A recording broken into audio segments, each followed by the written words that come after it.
Hi friends, நான் உங்கள் இந்திரா பேசுகிறேன். காலையில் சீக்கிரமாக எழுந்தவன் வந்து நோய் இல்லாமல் இருப்பான், சந்தோஷமாக இருப்பான் அப்படின்னு நிறையா விஷயங்கள் சொல்லுவாங்க. அதையும் தாண்டி நம்ம எவ்வளோ பெரிய வாய்ப்புகளை இழந்துட்டுருக்கோன்றத விளக்குறதுக்கான ஒரு சின்ன கதை பார்க்கலாம். ஒரு கிராமத்தில் கிருஷ்ணன் அப்படின்னு ஒரு இரும்பு கொள்ளர் பற்ற வச்சுருந்தான். அவன் வந்து ரொம்ப கடினமான உழைப்பாளி, நல்ல அழகாக எல்லாமே திறமையாக பண்ணுவான். ஆனால் அவன்கிட்ட இருந்த ஒரே ஒரு கெட்ட பழக்கம் சோம்பேறித்தனம். அதாவது காலையில் சீக்கிரமாக எழுந்திருக்கிறது மட்டும் அவனால் முடியவே முடியாது. அவனோட திறமையை மெச்சி அந்த ஊரில் வந்து ஒரு பெரிய திருவிழா நடக்கிறப்போ நுழைவாயிலில் ஒரு பெரிய கதவு வைப்பாங்க. அந்த திருவிழாவை மையப்படுத்தி அந்த பொறுப்பை வந்து அவனுக்கு கொடுக்கணும்னு நினச்சி அந்த ஊர் தலைவர்கள் வந்து அடுத்த நாள் காலையில் வர சொல்லியிருப்பாங்க.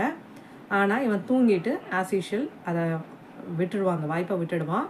அதே ஊரில் சோகன்னு ஒருத்தன், அவன் கொஞ்சம் சுமாராக தான் வேலை பார்ப்பான். ஆனால் அவன் வந்து நேரத்துக்கு கரெக்டாக இருப்பான். எந்த நேரத்தில் யார் வர சொன்னாலும் அந்த நேரத்தில் அவன் இருந்ததுனால அவனுக்கான அந்த வாய்ப்பு கிருஷ்ணனுக்கான வாய்ப்பு சோகனுக்கு போயிடுது.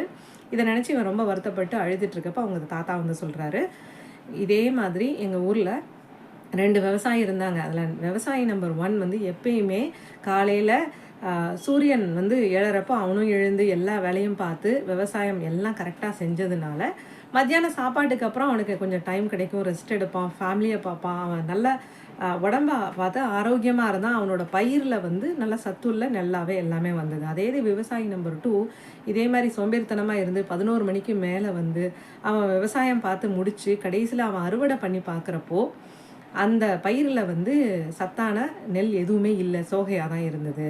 ஸோ நம்ம வந்து எப்பயுமே இயற்கையோட ஒத்து போகணும். சூரியன் எழறப்போ நாமளும் எழுந்து சூரியன் மறையிறதுக்குள்ளே நம்ம வேலையை முடிச்சிட்டோம்னா நம்ம உடம்பும் ஆரோக்கியமாக இருக்கும், நம்ம செய்கிற செயல்களும் முழுக்க சக்தி உள்ளதாக இருக்கும்னு தாத்தா சொன்னாராம். அதை கேட்டுட்டு இவனும் இனிமேல் இதை ஃபாலோ பண்ணுவோன்னு சொல்லிட்டு அதுக்கப்புறம் வந்து காலையில் எழுந்திருக்கிறப்ப அலாரம் வச்சா ஸ்னூஸ் பண்ணாமல் எழுந்து அவன் வேலையை பார்க்க ஆரம்பிச்சிருக்கான். அடுத்த திருவிழாலேயே அவனுக்கு அதே வாய்ப்பை திருப்பி கொடுக்கப்பட்டிருக்கு. அதோட அந்த நாடு முழுதுமே அவன் வந்து சிறந்த